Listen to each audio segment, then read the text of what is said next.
नमस्कार। अनलाइन बिरगजको युट्युबमा स्वागत छ। आज हामी पर्सा जिल्लाबाट दलित समुदायमा पत्रकारिता विगत लामो समयदेखि गर्दै आइराख्नु भएका चर्चित पत्रकार बृजलाल पासवानसँग हामी कुराकानी गर्नेछौँ। स्वागत छ तपाईँले कार्यक्रममा। धन्यवाद। के छ, अहिले आरामै हुनुहुन्छ? ठिक छु। भर्खर दसैँ बित्न लागेको छ। बित्न लागेको दसैँको सबैले शुभकामना। आउन लागेको तिहार र छठको पनि सम्पूर्ण नेपाली दाजुभाइ दिदीबहिनीहरूमा हार्दिक शुभकामना। अब फेरि पनि नियमित काममा जुट्ने क्रम जारी छ। पत्रकारिता तपाईँको सुरुवात कसरी भयो, के छ यसको विषयवस्तु? म साँच्चै भन्यो भने पत्रकारिता फाँटमा रहर लागेरै आएको हो। म विद्यार्थी कालमा खास गरी ठाकुराममा राजनीति गरिरहेको थिएँ। त्यति बेला म अखिलका विभिन्न कमिटीहरूमा गोलबन्द भएर चुनाव लड्ने तर्खरमा पनि थिएँ। दुईचोटि तेस्रो निर्वाचन पनि चुनाव लडेँ। र चुनाव लडिसकेपछि खास गरी मलाई दलित समुदायको प्रतिनिधित्व गरेर उम्मेदवार बनाउने खालका कुराहरू पनि त्यहाँ हुन्थ्यो। र साँचो अर्थमा यो दलित शब्दले मलाई कतिपय ठाउँमा छोइरहन्थ्यो। वास्तवमा यो दलित समुदाय आखिर हो को? म स्वयं दलित हुँदाहुँदै पनि म स्वयं दलित समुदायको मान्छे भन्थेँ। र विभिन्न खालका पीडाहरूको पनि कुराहरू एक ठाउँमा हामीले साट्थ्यौँ। र म विभिन्न राजनीतिक अवसर प्राप्तिका निम्ति पनि दलित सेक्टरमा फलानुलाई जिम्मेवारी दिउँ न भनेर खालका कुराहरू पनि आउँथ्यो। त्यसैले साँचो अर्थमा यो दलित समुदाय सधैँभरि अरूले आशीर्वाद दिएर राजनीतिमा ल्याइदिनु पर्ने अथवा आफ्ना पोलिटिकल हैसियत नहुने खालको अवस्था म देख्थेँ। तर साँचो अर्थमा यो राज्यमा दलित समुदाय पनि राजनीतिक रूपले अगाडि आउनुपर्छ, शैक्षिक रूपले अगाडि आउनुपर्छ। राजनीतिक रूपदेखि लिएर तपाईँको समग्रमा सामाजिक न्यायका सवालहरू पनि उनीहरूलाई यो क्षेत्रमा प्रवेश गराएर राज्यको प्रत्येक निकायमा समुचित स्थान दिनुपर्ने खालका कुराहरू मेरो मनमा खेलिरहन्थ्यो। र यो मनमा खेलिरहँदाखेरि मलाई के लाग्थ्यो भने मैले 2-4 जनालाई जम्मा गरेर राज्यले दलितका लागि केही गरिदिएन अथवा राज्यले दलितलाई खासै देखिदिएन अथवा दलित समुदायलाई अझै पनि जुन खालले राज्यले आफ्ना दृष्टिकोण बनाएर उनीहरूको उत्थानमा लाग्नुपर्ने हो, त्यो सवालहरू 2-4 जनालाई जम्मा गरेर जिन्दाबाद मुर्दाबाद गरेर सम्भव म देख्थिनँ। खास गरी मैले 5 जना जम्मा गरेर म आफ्ना दलित समुदायको मुद्दाहरू उठान गर्नका निम्ति सडक तताउँदैमा यदि मिडिया कभरेज भएन अथवा राज्यका म्याक्सिमम मान्छेले साँचो अर्थमा दलितको यस्ता समस्याहरू छन् भन्ने खालको बुझाइ भएन भने हाम्रा मुद्दाहरूको मार्केटिङ भएन भने त्यसले राज्यले सुन्दैन। र त्यो सबभन्दा उत्तम उपाय भनेको मिडिया हो, जसले एकजनाले लेखेर सैकडौँ लाखौँ मान्छेलाई सूचित गर्न सक्छ। त्यसो भएको हुनाले म साँचो अर्थमा दलित समुदायको मुद्दा उठानका निम्ति पत्रकार बन्नुपर्छ भन्ने मलाई लाग्थ्यो। र खास गरी यही उद्देश्यका साथ पत्रकारिता फाँटमा मैले प्रवेश गरेको हो। तपाईँ पत्रकारिता प्रवेश गरेको आज कति वर्ष भइसकेको छ? मोटामोटी 2 दशक हुन लाग्यो। 2 दशक भइसकेको छ। यी 2 दशकमा तपाईँले त केही गर्नुभयो होला नि आफ्नो समुदायका लागि? मैले मेरो हैसियतले भ्याएअनुसार म्याक्सिमम काम गर्ने प्रयास गरेका छु। नेपालको संविधानले विभिन्न आन्दोलन पश्चात नेपालको संविधानले पनि दलितलाई केही अधिकारहरू दिएको छ। नेपालको संविधानमा पनि ती अधिकारहरू उल्लेख भइसकेका छन्। र त्यो प्राप्त गरेका अधिकारहरू पनि समेत दलित समुदायले उपयोग गर्न पाएको छैन। किनभने त्यो संविधान भनेको चिज के हो र संविधानले हामीले के दिन्छ भन्ने कुराहरू पनि दलित समुदायले थाहा छैन। किनभने तिनीहरू अशिक्षित छन्, अझै पनि स्कुल जानबाट वञ्चित छन् भनेको राज्यले रोकेको छ, निषेध गरेको छ म भन्दिनँ। उनीहरू स्वयं पनि मैले पढेर शिक्षित हुनुपर्छ अथवा शिक्षित भएर राज्यको प्रत्येक निकायमा आफ्ना सहभागितालाई अब्बल ढङ्गले प्रस्तुत गर्न सक्नुपर्छ भन्ने चेतना चाहिँ भइसकेको छैन। र यो चेतनालाई विकास गर्ने सवालमा मैले गाउँ-गाउँमा छिरेर चेतना जगाउने भन्दा पनि मैले आफ्ना लेखनीका मार्फत दलितको अहिलेको वर्तमान अवस्था यो छ, राज्यले दिनुपर्ने गर्नुपर्ने कामहरू यी छन् भन्ने विभिन्न नेसनल अखबारहरूमा पनि मैले आर्टिकलहरू लेखेर स्थानीय अखबारहरूमा पनि आर्टिकल लेखेँ तथ्याङ्कसँग ढङ्गले, जसले पढेर कतिपय दलित समुदायका अगुवा नेताहरूले पनि मलाई फोन गर्थे, राम्रो गर्नुभएको छ, यस्ता कामहरू हाम्रो समुदायबाट भइराख्ने हो भने भोलि हाम्रा समुदायले धेरै लाभ लिन सक्छन् अथवा हामीले पनि जानकारी नभएका कुरा तथ्याङ्कसँग ढङ्गले तपाईँले आफ्ना लेख मार्फत सार्वजनिक गर्नुभएको छ, लेख्नु भएको छ, लेख्दै गर्नुहोस् भन्ने खालका प्रशंसाहरू पनि गरे पनि र खास केही हदसम्म त्यसले उपलब्धि पनि दियो। र तपाईँले भन्दै गराउँदाखेरि मैले के भने अहिले नेपालको सबैभन्दा गरिबीको रेखामुनि रहेका समुदाय भनेकै दलित समुदाय हो। तपाईँको त्यसको दलित समुदायको शाब्दिक अर्थै पनि गरिब हुन्छ। अझै पनि মানে सबैभन्दा बढी घरबार विहीन भएको समुदाय नै दलित हो। अझै पनि दलित सुकुम्बासीहरू छन्, अझै पनि कसैको घर छैन, आफै पनि लाल पूर्जाहरू पनि छैनन्, अथवा कतिपयहरूले दुई छाक মানে बिहान बेलुका टार्नका निम्ति पनि धाउधाउ छ। अब यस्तो अवस्था हुँदाहुँदै पनि सिङ्गो देशको समृद्धिको परिकल्पना गर्न सम्भव छ। एउटा समुदाय तपाईँ भोकै मर्दैछ, एउटा समुदाय तपाईँ शिक्षाबाट वञ्चित छ, एउटा समुदाय स्कुल जान पाएको छैन, एउटै समुदाय राजनीतिक रूपले अवसर प्राप्त गर्न सकेको छैन, उम्मेदवार बन्न पाएको छैन। तर हाम्रो मुलुक समृद्ध भयो भने कल्पना कदापि छैन, মানে सम्भव छैन। त्यस्ता बरु त्यो निराधार कल्पना हो। जबसम्म उनीहरूको स्तर उन्नति गर्न सकिँदैन, सबैको মানে विकास हुँदैन, समग्र विकास हुँदैन, तबसम्म बडो समृद्धिको परिकल्पना असम्भव छ। त्यसो भएको हुनाले मैले यस्ता कुराहरू निरन्तर उठान गर्दै आएको छु। समाजले यी समस्याहरूलाई अविलम्ब सच्याउनु पर्यो, सुधार गर्नु पर्यो। अविलम्ब यस्ता समस्याहरू जो राज्यलाई हामीले कहीँ न कहीँ लज्जाबोध भइरहेको छ। आज 21औं शताब्दीमा हामी प्रवेश गरिसक्यौँ र आज पनि जातीय छुवाछुतका कुराहरू पनि हाम्रो समाजभित्र सुन्न पाइरहेको छ। एक ठाउँमा उठबस गर्न नपाउने, सँगै हिलडुल गर्न नपाउने, सँगै खानपिन गर्न नपाउने खालका মানে लज्जाबोध हुने सिङ्गो संसारले यसलाई समृद्ध नेपालको মানে परिकल्पना हुन सक्दैन, মানে छेकिरहेको छ। र हाम्रो समाजले पनि यसलाई आफ्ना वर्चस्व कतिपय हाम्रै समुदायभित्रका पनि, हाम्रै समुदाय भनेको हाम्रै समाजभित्रका कतिपय जातिहरूले आफ्ना प्रभुत्वलाई स्थापित गर्नका निम्ति यो प्रथाले कायम राख्न चाहन्छन्, जसले मैले भण्डाफोर गर्दै आएको छु। अनि तपाईँले पत्रकारिता सुरु गर्नुभयो, तपाईँको पहिलो लेख के गरेर के विषयमा तपाईँले उठान गर्नुभयो? दलित विषयको यो कुरालाई तपाईँले कुन विषयवस्तुलाई अगाडि प्रस्तुत पार्नुभयो त्यो पहिलो लेख मार्फत? मैले पहिलो लेख लेखेको भनेको मलाई अहिले पनि ज्ञात छ, त्यही त सत्य सन्देश दैनिकमा। हजुर, अझै पनि अपहेलित छन् दलित समुदाय भनेर एउटा आर्टिकल लेखेको थिएँ। मैले सुरुवात त्यहीँबाट गरेँ। हजुर, अपहेलित भनेको तपाईँले धेरै कुरा बताइसकेँ। राज्यमा बसोबास गर्ने तमाम नेपाली जनता समान हक छ भने संविधानले दिएको छ, तर समान ढङ्गले उठबस गर्न पाएको तपाईँले पनि नदेख्नु भएको हो। अझै पनि तपाईँले ମାନେ तपाईँ प्रत्येक गाउँमा जानुहोस्, पर्सा जिल्लाको, म समग्र मुलुकको कुरा त नगरौँ, पर्सा जिल्लाको तपाईँ प्रत्येक वडादेखि लिएर प्रत्येक पालिकामा जानुहोस्, गाउँको सबैभन्दा कर्नरमा बसेको समुदाय दलित होला। गाउँकै सबैभन्दा कर्नर ठाउँमा यातायात गाउँ प्रवेश हुनुमा पहिलो पर्छ या गाउँको अन्तिममा? या त तपाईँ म भन्दैछु, या त नदीको छेउछाउ होला, या त खोलाको छेउछाउ होला, अथवा त कसैले त्यसलाई মানে फरक ढङ्गले अथवा सही ढङ्गले हेर्ने ठाउँमा उनीहरूको बसोबास नहोला। प्राय कतिपय सुधारहरू पनि भएका छन्।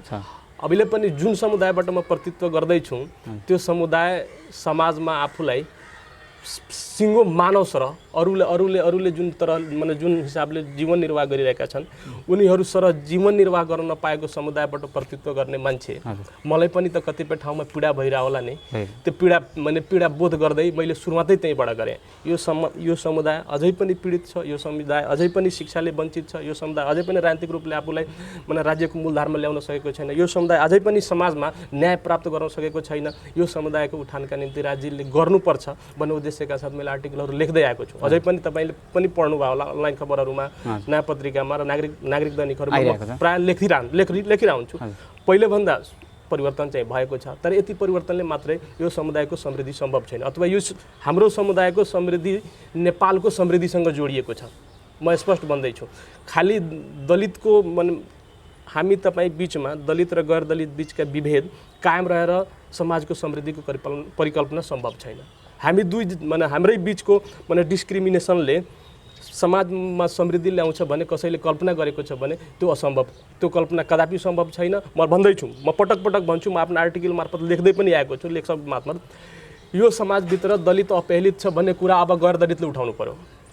गैर दलितले जबसम्म यी दलितहरू हुन्, यी दलितहरूको पीडा छ, यी दलितहरूको हामी समान हक दिन सकेनौँ भने सिङ्गो संसारमा हामीलाई लज्जाबोध हुन्छ भन्ने खालको भावना गैर दलितमा जागृत हुनु पर्यो। मैले यो कुराहरू लेख्दै आएको छु। तपाईँ कुरा ठिकै छ, गैर दलितले सब नलेखेर तपाईँले मात्र एउटा प्रयासले नहुने रहेछ। एक ढिका भएर काम गर्नुपर्छ, हरेक कुरामा सपोर्ट चाहिन्छ। तपाईँको दलित पत्रकारिताबाट तपाईँले आफ्नो प्रयास गर्नुभयो, तपाईँको प्रयासलाई कतिसम्मको यो दलित समुदायबाट राजनीतिक स्तरमा काम गर्दै आउनुभएको, राजनीति गर्दै आउनुभएको, उहाँहरूले कतिको तपाईँहरूप्रति ध्यान दिनुभएको छ? म स्पष्ट भन्छु, म्याक्सिमम परिवर्तन भएको छ, म्याक्सिमम परिवर्तन भएको छ। हिजोको अवस्थाभन्दा आजको अवस्थामा धेरै सुधार भएको छ। समुदायमा सुधार भएको छ कि परिवारमै सीमित रहेको छ? होइन, राजनीतिक दलका म आउँछु तपाईँको कुरामा। धेरै म्याक्सिमम सुधारहरू भएको छ, चेतनाहरूको विकास भएको छ। हामी सदियौँदेखि अपहेलित छौँ, यसको क्षतिपूर्ति राज्यबाट हामीले लिनुपर्छ भन्ने भावनाहरू जागृत भइसके। कतिपय साथीहरूलाई अहिले पनि म तपाईँले भनिसकेँ, हिजोको अवस्थाभन्दा फरक त छ, तर फरक ढङ्गले फेरि शोषण पनि बढेको छ। हिजो सँगै उठबस गर्न गाह्रो थियो, आज सँगै उठ्ने बस्ने सँगै खाने, तर राजनीतिक रूपले त्यसलाई थिच्ने यो विभेद माने सुरु भएको छ। पहिलाको विभेदको तरिका फरक थियो, अहिलेको विभेदको तरिका फरक छ। पहिला सँगै खाइन्थेन, अब सँगै खाइन्छ तर अवसरबाट वञ्चित गरिन्छ।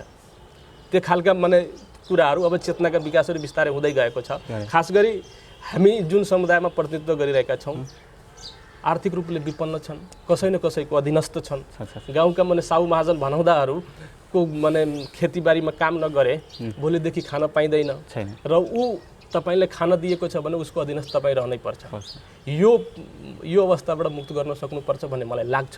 मैले तपाईँलाई जोड्ने के भने, परिवर्तन के मामिलामा भयो भने, धेरै माने देश दुनियाँका इतिहासहरूले जसरी हाम्रै माने छिमेकी मुलुक भारतका बाबा भीमराव अम्बेडकरले एउटा मान्छे सिङ्गो भारतको संविधान लेखेर दलित समुदायका अधिकतम अधिकारहरू त्यहाँ माने संविधानमा उहाँहरू सुरक्षित गर्नुभयो, एक्लै प्रयासले पछि उनका पछि मान्छे लाग्या होलान्, त बेग्लै कुरो हो। तर उनी आफ्ना तमाम पीडाहरूलाई थाँती राखेर पनि यो समुदाय राज्यको मूलधारमा आइसकेको छैन, यो समुदायको राज्यको मूलधारमा ल्याउनुपर्छ अथवा यिनीहरूको पनि समान हक हुनुपर्छ भन्ने खालका सङ्घर्ष गर्दै गर्दा उनले पाएको अवसर माने सही ढङ्गले सदुपयोग गर्नुभयो।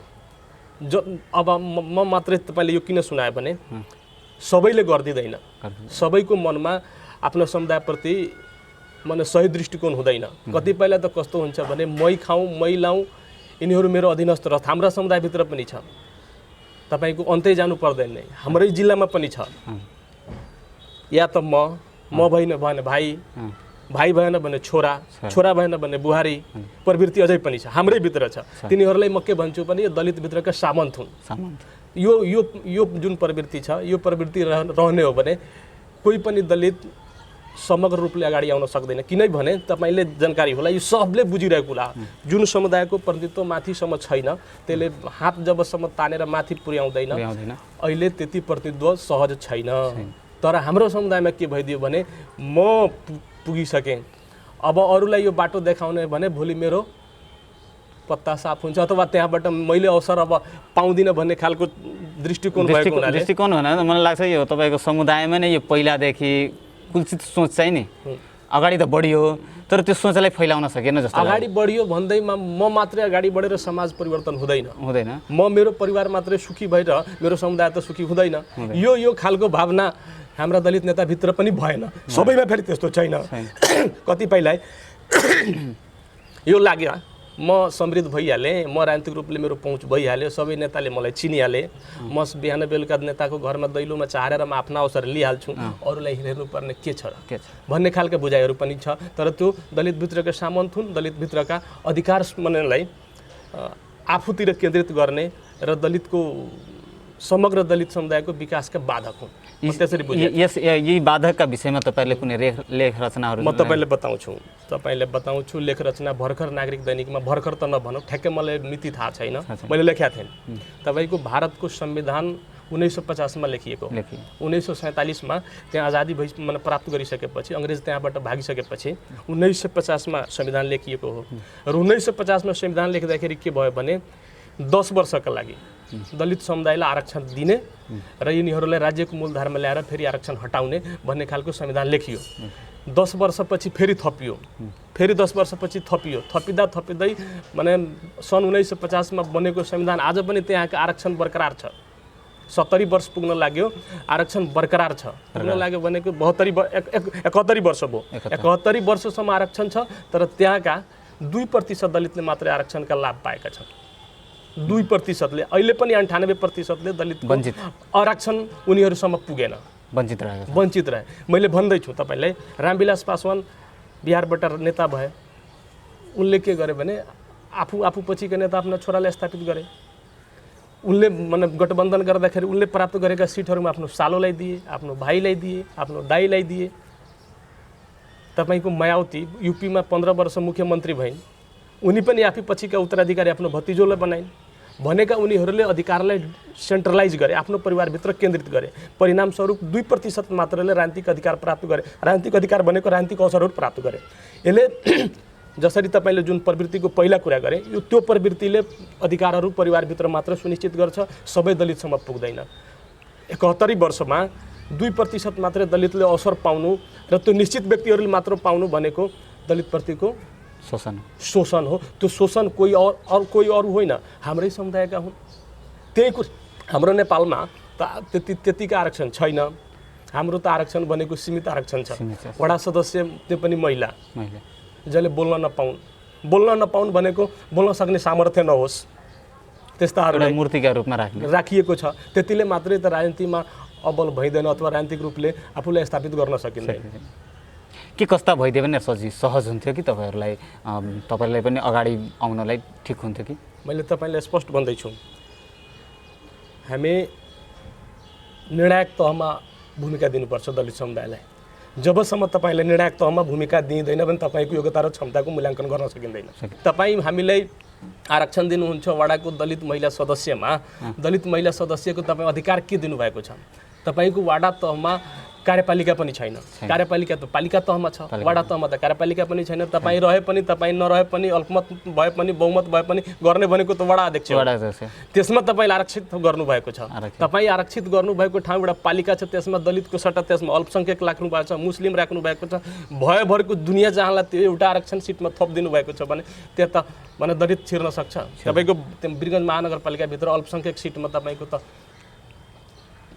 के भन्छ अरविन्द गुप्ता लड्नु भएको थियो जित्नु पनि भएको छ त्यहाँ अरविन्द गुप्ता जस्तो मान्छे माने नोमिनेसन दिन पाउँछ त्यहाँ दलित मान्छे जित्छ या त तपाईँ स्पष्ट रूपले कार्यपालिकाको सदस्य अथवा बोर्डको मेम्बर हुने गरी स्पष्ट भन्नुहोस् दलित मात्रै दलितको सट्टा तपाईँ अब्लिक लाउनुहुन्छ मुस्लिम अल्पसंख्यक पिछडिएको वर्ग अनि त्यसमा दलित छिर्न पाउँछ भनेको तपाईँ राज्यको पनि दृष्टिकोण हामीप्रतिको ठिक लाग्दैन किनभने तपाईँ यदि साँचो अर्थमा हामीलाई यो राज्यको राजनीतिक तहमा हामीलाई अब्बल ढङ्गले प्रस्तुत माने भएर देखाउन चाहनुहुन्छ भने तपाईँ निर्णायक तहमा हामीलाई आरक्षण दिनुस् न पालिका अध्यक्षको आरक्षण गरिदिनुस् त्यो भन्न मात्र हो ठाउँ छ तपाईँ छिर्न सक्नुहुन्न म्याक्सिमम देखाउनलाई तपाईँ देशैभरिबाट दलित महिला सदस्यलाई आरक्षित गर्यौँ तर तिनीहरू अधिकार विहीन छन् गर्न नसक्ने अवस्थामा छन् भन्नेको त महिलाले केही गर्न सक्दैन त्यसको अन्यथा अर्थ पनि नलागोस् यहाँ महिला पनि राखेका छौँ देखाउनु छ दलित पनि राखेका छौँ देखाउनु छ दुवैको रिजर्भ गरिदिनु छ अब रिजर्भ गर्नलाई दुनियाँले देखाउनलाई मात्र आरक्षण दलित पनि भयो महिला पनि भयो के अर्थ छ एउटै महिलाबाट काम सक्यो हैन महिला पनि भयो दलित पनि भयो अब त्यसरी देखाउनलाई दिएको आरक्षणले दलित समुदायको मुक्ति सम्भव छैन राजनीतिक रूपले उनीहरूलाई उकास्ने हो भने निर्णायक तहमा उनलाई भूमिका दिनु पर्यो पालिका अध्यक्ष दिनु पर्यो रोटेसन वाइज जसरी इन्डियामा छ रोटेसन वाइज छ आरक्षित हुँदै जान्छ यसपालि यो पालिका दलितको छ अर्को पालिका हुन्छ अर्को पालिका संसदीय क्षेत्रमा एउटा संसदीय क्षेत्र हुन्छ अर्को पालि अर्को हुन्छ सबैले अवसर पाउँछ नि त त्यसरी अवसर पाउने सम्भावना हुन्छ त्यसरी दिनु पर्यो कुराकानी गर्दै जाँदा तपाईले भारत हाम्रो छिमेकी भारतको कुरा गर्नुभयो भनेपछि राजनीतिक भने भारतबाट नै प्राय नेपालले जोड्ने गरिन्छ सायद त्यसैको असर नेपालमा परेको जस्तो मलाई लाग्छ के छ तपाईको यसमा बुझाइ के हो बिल्कुल स्वाभाविक रूपले हाम्रो छिमेकी मुलुक हो र हामीभन्दा धेरै ठुलो छ प्राय धेरैले भन्छन् त्यहाँका राजनीतिक उतार चढावले कतिपय ठाउँमा हाम्रो नेपालका राजनीति पनि असर पर्ने गरेको छ हामीले पनि देखिरहेका छौँ स्वाभाविक रूपले त्यहाँका माने विकृतिहरू हामीतिर छिर्छ त्यहाँका असल चिजहरू पनि हामीतिर छिर्छ हामी त भित्र्याउने भनेको असल चिज न हो हामी साँचो अर्थमा यदि समाजप्रति उत्तरदायी छौँ राज्यप्रति उत्तरदायी छौँ भने कुनै पनि मुलुकको असल चिज आफूतिर भित्र्याउने हो तर हामी असल सँगसँगै कुअसल अथवा विकृतिहरू पनि भित्र्याउँछौँ, भित्राउनु नहुनु पर्ने हो। तपाईँले फेरि त इन्डियाको मात्रै कुरा गरौँ, मैले त के भन्छु भने सबै दलित समग्र दलित समुदायका मान्छेलाई भन्छु, हामी इतिहासबाट सिक्नुपर्छ। तपाईँको अमेरिकामा दास प्रथा थियो र त्यो दास प्रथा माने जीवनयापन गरेका अब्राहम लिङ्कन हुन्। अब्राहम लिङ्कन त अमेरिकाको 16 राष्ट्रपति बने दास हुँदाहुँदै पनि। उनले आफ्नो जीवनमा 11 पल्ट चुनाव लडे, पालिकादेखि लिएर सांसददेखि लिएर माने जे त्यहाँ सिनेटरदेखि सबैको चुनाव हारे, तर राष्ट्रपतिमा जिते। हामी त माने मैले यो किन भन्न खोजेको हो भने समग्र दलित समुदायले इतिहास पनि हेर्नुपर्छ। कसले कति सङ्घर्ष गरे, सङ्घर्ष बिना आफूलाई स्थापित गर्न सकिन्छ? सकिँदैन। यदि म दासको छोरा हुँ भनेर यदि अब्राहम लिङ्कन बसिदियो भएका अमेरिकाका राष्ट्रपति हुन्थे? तपाईँ नेल्सन मण्डेलाको नाम सुन्नुभयो होला, साउथ अफ्रिकाको। उनी काला वर्गका थिए, उनी पहिलो राष्ट्रपति हुन् काला वर्गका। उनी यस्तै सोच म काला वर्गको मान्छे यहाँ त राजनीतिकमा स्थापित हुनै सक्दैन भन्ने सोच दिएको भए नेल्सन मण्डेला राष्ट्रपति हुन्थे त साउथ अफ्रिकाका? हुँदैन थिए। त्यसैले म त के भन्छु, यस्ता इतिहासहरूलाई पढ्ने र आफू पनि इतिहास बनाउने हो। तपाईँका निम्ति अरू कसैले इतिहास बनाइदिँदैन। तपाईँलाई पीडा छ, तपाईँलाई भोक लागेको छ भने तपाईँ स्वयंले भन्नु पर्यो नि मलाई भोक लागेको छ। यो म त के भन्छु भने राज्यले तपाईँलाई केही दिँदैन, हामी राज्यसँग लिनुपर्छ। तपाईँ माग्नु भएन भने त राज्यलाई फुर्सद छ र तपाईँलाई दिनलाई, त राज्यले त बुझिरहेको छ उ त सुखी सम्पन्न छ, मैले किन दिनु पर्यो? तपाईँ आफ्नो पीडा राज्यसँग प्रस्तुत गर्न सक्नु पर्न, राज्यसँग माग्नु पर्यो, राज्यसँग डिमान्ड गर्नु पर्यो र डिमान्ड सँगसँगै आफूलाई योग्य बनाउनु पर्यो। मैले डिमान्ड गर्छु, मलाई एउटा जेनरली म तपाईँलाई इक्जाम्पल बताउँदैछु। ल दलित समुदायका निम्ति मेडिकल पढ्नका निम्ति अवसर दिनुहोस्, मानिलिनुहोस् राज्य छात्रवृत्ति दिनुहोस्, छात्रवृत्ति मानिलिनुहोस् राज्यले घोषणा गरिदियो। दलित समुदायबाट आइएससी पास हुनु पर्यो नि त। आइएससी पास नगरिकन त मेडिकल पढ्न पाइँदैन। त्यो अवसर प्राप्त गर्नका निम्ति त योग्य हुनु पर्यो। आइएससी त सम्म त पढ्नु पर्यो नि त। तपाईँ आइएससी नपढिकन त्यो अवसर मलाई पाउँछ भने आश गर्नु नसिब हुन्छ। त्यसैले भन्छु आफूलाई योग्य बनाउने र राज्यसँग माग्ने, राज्यले नदिएको ठाउँमा राज्यका विरुद्ध सङ्घर्ष गर्ने, आफ्ना पीडाहरूलाई यो मेरो पीडा छ, म राज्यको मान्छे हुँ, राज्यको दायित्व हो, राज्यको दायित्व हो, संविधानमा उल्लेख छ सबैले समान ढङ्गले बाँच्न पाउने अधिकार छ, सबैले राजनीति गर्ने हक छ, सबैले बोल्न पाउने हक छ, सबैले दुई छाक खान पाउने हक छ, सबैले माने यो राज्यको हरेक चिजमा समान उपस्थिति हुनुपर्छ भन्ने राज्यको संविधानमा लेखेको छ। संविधानमा लेखेको चिज तपाईँ त लिन पाउनुहुन्छ नि, र संविधानमा लेखिएको कुरा मुताबिक मलाई दिनुहोस्, माग्न त पाउनुभयो, तर तपाईँले संविधान पढ्नु पर्यो। संविधानमा के लेखेको छ आफ्नो अधिकारप्रति आफै सुसूचित हुनुहोस् न। राज्यले मलाई के दिएको छ, जागरुक हुनु पर्यो, पढ्नु पर्यो र जगाउनु पर्यो। म दलित अगुवा साथीहरूलाई के भन्छु भने तपाईँहरू पनि हावादारी कुरा नगर्नुहोस्, राज्यले हामीले के प्रदान गरेको छ पहिला जान्नु पर्यो र ती कुराहरू आफ्ना समुदायका सोझा साझा समुदायलाई त्यसलाई जागृत गर्नुहोस्, त्यसलाई सचेत गर्नुहोस्। एउटा प्रश्न, तपाईँको भर्खर दसैँ सकिया छ, पछिल्लो पटक दसैँहरूमा बलि प्रथा हाम्रो हुन्थ्यो, त्यसमा समुदायहरू तपाईँको दलित समुदायबाट केही वर्गका मान्छेहरूले ती गढीमाई मेलाका विषयमा हरेक कुरामा विवादित हुने आउँछ, अनि अन्य तपाईँहरूको समुदायबाट त्यो कारिगरी बनाउने कला संस्कृतिहरू पछिल्लो पटकदेखि तपाईँले भनेअनुसार नै सुधार आएको छ, क्रमिक सुधार आएको छ। ती सुधारक अन्तरक्रममै कला संस्कृति पनि लोप हुने तर्खरतिर गएको छ, यस विषयमा तपाईँको भनाइ के छ? होइन, म स्पष्ट भन्छु, तपाईँको क्वेसन ठिक हो, तर कला संस्कृति जोगाउने माने सवालमा म मात्रै कला संस्कृति जोगाइराख्ने र अझै पनि माने जुन 21औं शताब्दीमा संसार फर्किसक्यो, म 18औं शताब्दीतिर फर्किरहँ। म बताउँदैछु, मेरो पूर्वजले माने अरूको खेतमा हलिया थियो, अझै पनि मेरो बाबुहरू म पनि हलियै हुनुपर्छ, माने बताउँदैछु तपाईँले, म हलियै हुनुपर्छ। मेरो माने मानिलिनुहोस् मेरो समुदायका पूर्वजहरूले डाला बनाएर, यहाँ डोम जातिका साथीहरूले डाला बनाएर पनि जीवनयापन गर्दैछन्। यदि माने डोमैहरूले पढेर भोलि खरदार बन्न पायो, माने सुब्बा बन्न पायो, अधिकृत बन्न पाउनेतर्फ अगाडि बढ्ने कि त्यही डाला बेच्नतर्फ अगाडि बढ्ने। त्यो तपाईँको कला संस्कृति जोगाउने नाममा, कला संस्कृति जोगाउने नाममा दलित समुदाय अझै पनि पछाडि पर्नु हुँदैन।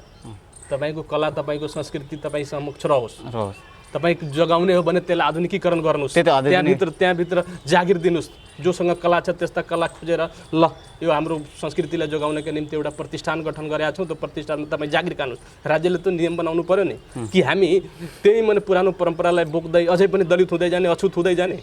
अछुत नभए नि तपाईँले भनेअनुसार नि ती कलाहरू अहिले लोप हुने कुरा आउँछ।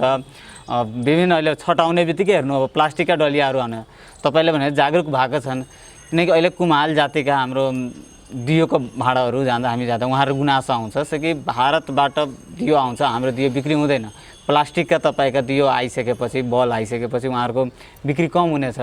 अनि तपाईँको समुदायबाट त्यसैलाई अब त्यसलाई संरक्षण गर्नलाई अब नयाँ युवा पिँढीलाई त तपाईँले अगाडि बढाउनु पऱ्यो। यदि पुराना पिँढीहरूलाई अब कसरी संरक्षित गरेर भने तपाईँको विषयमा यसमा योजनाहरू केही छ कि त्यसको विषयमा चर्चा भएको छ कि छैन? भनिहालेँ, तपाईँ मोडर्नाइजेसन गर्नु पऱ्यो। तपाईँको पुरानै परम्परागत हिसाबले अब कला संस्कृतिको जगेर्ना हुन सक्दैन।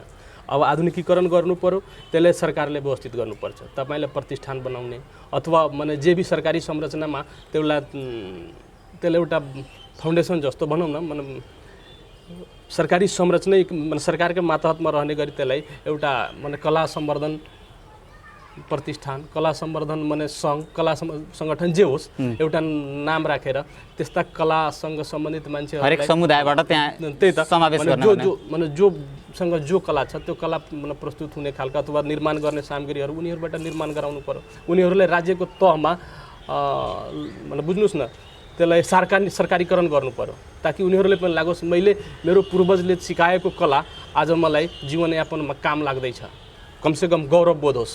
राज्यले हामीलाई देखेको छ, हाम्रो बाउले, हाम्रो माने बाजेले, हाम्रो पूर्वजले माने गर्दै आएको काम आज पनि गरेर म बाँच्न सक्छु भन्ने खालको सामर्थ्यवान बनाउनु पर्यो राज्यले, न कि फेरि त्यही अझै पनि पछाडि धकेल्ने काम नहोस्। पछिल्लो पटक केपी सरकारले ल्याएको नीति के प्रश्न गर्न खोजेको थियो एकचोटि फेरि दोहोऱ्याइदिनुहुन्छ कि? मैले भन्दैछु माने केपी ओली प्रधानमन्त्री हुनुहुन्थ्यो भन्दा अगाडि हजुर केपी ओलीको नेतृत्वको सरकारले बजेट प्रस्तुत गर्दाखेरि दलित समुदायलाई 7 लाखसम्म बिना धितो ऋण प्रदान गर्ने भनेर योजना ल्यायो। म पढेर अत्यन्तै खुसी भयो। कमसेकम आज पनि भने दलित समुदाय भने सुकुम्बासी छन्, भूमिहीन छन्, जोसँग मन लाल पूर्जै छैन भने ब्याङ्कमा के धितो राख्छ, के राख्दैन। त्यो हिसाबले यो राज्यले त गजब गरेछ र गजब गरेछ। 22-24 पेजको त्यो कार्यविधि पढ्न पाएँ। त्यसपछि 22-23 पेजको कार्यविधि पढ्दै जाँदाखेरि त्यसमा के लेखा छ भने दलित समुदायको परम्परागत पेसा जेगार्ना गर्ने कामको लागि यो ऋण प्रवाहित गरिनेछ। र त्यो अर्को पनि एउटा कार्यविधिमात्र के लेखा छ भने राज्यको निकायबाट तालिम प्राप्त गरेको हुनुपर्छ। दलित समुदायको परम्परागत के पेसा हो? बाङ्गुर चराउने, भैँसी चराउने, छाला सुकाएर बेच्ने, यही हो भनेको मैले के भने जुन हिसाबले त्यो कार्यविधि बनेको छ दलितलाई झनै दलित बनाउने उद्देश्य देखियो। तपाईलाई ऋण तब मात्र प्रवाहित गर्न सक्छु ताकि तपाईँ आफ्नो पुरानो परम्परालाई जोगाइराख्नुहुन्छ। तपाईँ मैले फेरि बाङ्गुर चराइरहनु भएको थियो, बाङ्गुरै चराउनुहोस्। तपाईँ मैले छाला छिलेर तपाईँ मैले ढोलक तासाहरू बनाउने काम गर्दै त्यही गर्नुहोस्। पञ्चे बाजाको यो भन्छ नि सिंहडियाहरू, सिंह बजाउनेलाई फेरि अझै पनि बजाउँदै म अत्यन्तै हर्षित भएको थिएँ। त्यसले स्पष्ट के माने बजेट भाषण मार्फत के आयो भने दलित समुदायलाई 7 लाखसम्म बिना धितो ऋण प्रवाहित गर्ने। त्यो धितो फेरि ऋण प्रवाहित गर्ने भने कस्तालाई? परम्परागत पेसा जगार्नका निम्ति पहिलो कार्यविधिमा एउटा लेखा थियो परम्परागत पेसा जगार्नका निम्तिहरूलाई ऋण दिने। अर्को के लेखा थियो भने सरकारी निकायबाट तालिम प्राप्त गरेको हुनुपर्छ।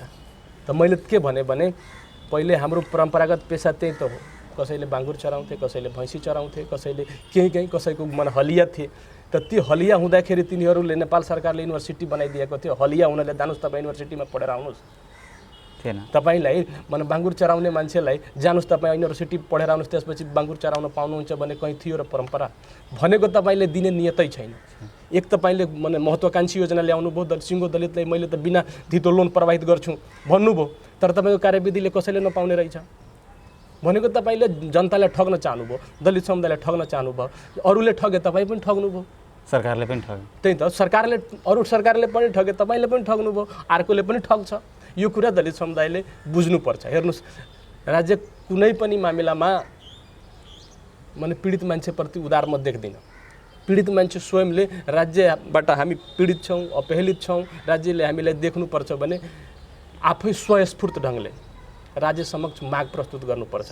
राज्यले तपाईँले आँछु भन्छ नि त्यसलाई, राज्यलाई तपाईँ ठेक्नै नसक्ने गरी तपाईँले सङ्घर्ष गर्नुपर्छ। मेरो समस्या हो, तपाईँ मेरो समस्या समाधान नगरुन्जेलसम्म म राज्यको मैले जे गर्नुपर्छ राज्यका बर्खिलाफ म गर्छु भन्ने उद्देश्यका साथ अगाडि आउनुपर्छ। अनि मात्र राज्यले सुन्छ। राज्यको कस्तो हुन्छ भने राज्य अन्ध हुन्छ, राज्य बहिरो हुन्छ। सबैले थाहा छ यो, पोलिटिकल साइन्समा लेख्छ पनि। पोलिटिकल साइन्समा पढाइ हुँदाखेरि भन्छ राज्य अन्ध हुन्छ, बहिरो हुन्छ। नबोलेको कुरै सुन्दैन, किनभने बहिरो छ। त्यसलाई जोडले बोल्नुपर्छ। फेरि यतिकै माने सानो स्वरमा बोलेर हुँदैन, जोडले बोल्नुपर्छ। उसलाई कानसम्म पुर्याउन सक्नु भएन भने तपाईँ सधैँभरि पिछडिएर रहनुहुन्छ। र दलित समुदायले त्यो सामर्थ्य छैन। त्यो सामर्थ्यवान बनाउनका निम्ति दलित अगुवाहरू लाग्नु जरुरी छ। अब सामर्थ्यवान बनाउनको मतलब सङ्गठित हुने। माने तपाईँको भारतका माने हामी त सबैले मान्ने खालका मान्छे हुन्। डाक्टर भीमराव अम्बेडकर जसले सिङ्गो माने संसारमै आफ्नो इतिहास रच्नुभयो, उसलाई त हामी सबैले पनि मान्छौँ। उनले भन्नुहुन्छ शिक्षित हुनुहोस्, सङ्गठित हुनुहोस्, यसको बाहेक कुनै विकल्प छैन। तपाईँ पढ्न सक्नु भएन, सङ्गठित हुन सक्नु भएन, तपाईँ सङ्घर्ष गर्न सक्नुहुन्न। म एक्लैले बोलेर केही सम्भव छैन। मैले बोलिसकेपछि म जे एजेन्डाका साथ लागिरहेको छु, मेरो एजेन्डासँग सहमत भएर मसँग स्वयस्फूर्त जुटिनुपर्छ। स्वयस्फूर्त जुट्नका निम्ति म सबै दलित समुदायलाई आग्रह पनि गर्छु र खास गरी दलित अगुवाहरूले आफ्ना समुदायलाई सुसूचित गर्ने, सङ्गठित गर्ने र अध्ययनशील बन्नका लागि प्रेरणा दिने र आवश्यक चिजहरू राज्यसँग माग गर्ने। अहिलेको मूल काम त्यही हो। अब हामी कार्यक्रमको अन्त्यतिर छौँ। अहिलेको नयाँ युवा पिँढीहरूलाई, दलित समुदायहरूलाई के मेसेज छोड्नुहुन्छ भनेर? मैले खास गरी युवा पिँढीलाई नै भन्छु। म स्वयं पनि अहिले युवा पिँढीभित्रै पर्छु। यो परिवर्तन युवासँगै सम्भव छ। परिवर्तन बुढापाकाले गर्ने होइनन्, बुढापाकाहरूको अनुभवलाई सँगाल्ने हो र फिल्डमा अथवा यानि कि मैदानमा आफै उतर्नै पर्छ। युवा पिँढीले आउनुपर्छ। राज्यले हामीसँग विभेद गरेको छ। राज्यले दिएको अधिकार स्वयं हामी उपयोग गर्न पाएका छैनौँ। राज्यले दिएको अधिकार शुद्ध उपयोग गराउनका निम्ति आफ्ना समुदायका सबैलाई सूचित गराउने काम युवा पिँढीले गर्नुपर्छ। र राज्यले हामीसँग गरेको विभेद, हामीसँग गरिरहेको बेइमानी, राज्यले हामीलाई माने दुनियाँलाई देखाउने अलग, तर हामीसँग गर्ने व्यवहार अलग जुन छ, त्यो व्यवहारको बारेमा माने भण्डाफोर अभियान चलाउने काम पनि युवा पिँढीको नै हो। म खास गरी के भन्छु, सबै युवा पिँढीहरूले अध्ययनशील हुनुहोस्, आफ्ना समुदायभित्र पिछडिएर रहेका जो कोहीलाई पनि पढ्ने प्रेरणा दिनुहोस्, पढाउनुहोस् र उनीहरूलाई सङ्गठित भएर आफ्ना समुदायप्रति उत्तरदायी हुन म सबैलाई आग्रह गर्छु। हस्त कार्यक्रममा समय दिनुभएकोमा धन्यवाद। धन्यवाद। तपाईँले पनि मेरा कुरा राख्ने अवसर प्रदान गर्नुभएकोमा तपाईँका मिडियालाई धन्यवाद। खास गरी तपाईँले विशेष धन्यवाद।